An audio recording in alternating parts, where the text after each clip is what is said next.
Terima kasih saudara. Selamat pagi, salam sejahtera. Kita nak pembangunan di negeri Johor, tapi pembangunan ini mesti mesra hijau, mesra rakyat, betul tak? Kita rakyat mesti diberikan hak untuk menentukan masa depan Pengerang dan masa depan negeri Johor. Kita nak berikan hak kepada kita melalui perjuangan bersama-sama, boleh tak?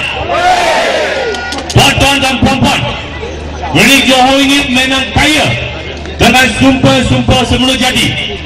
Kita adalah satu negeri yang paling kaya, tapi sekarang di bawah pemerintahan Barisan Nasional selama 55 tahun, kita negeri Johor yang berhutang banyak sekali, 1.3 triliun ringgit.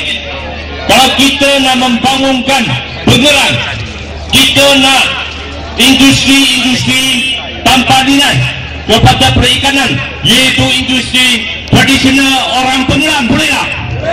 Kita pertahankan hak orang Pengerang.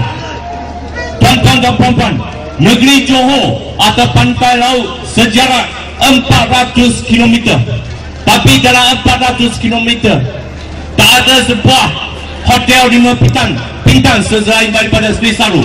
Tak ada homestay yang bermanfaat, industri yang bermanfaat kepada rakyat kita.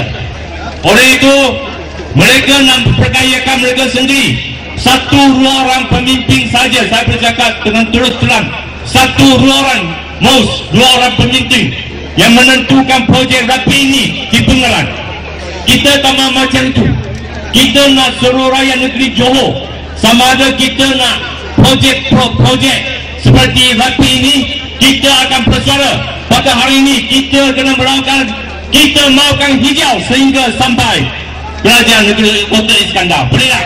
Kita mahukan hijau. Bersihkan negeri Johor, bersihkan Malaysia.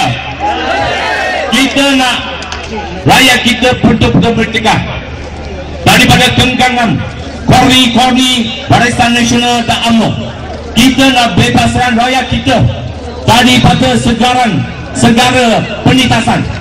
Kita nak pulangkan hak kepada kita untuk masa depan anak cucu kita, bukan saja orang Pengerang, orang negeri Johor, tapi bagi seluruh negara kita, orang Malaysia, boleh tak?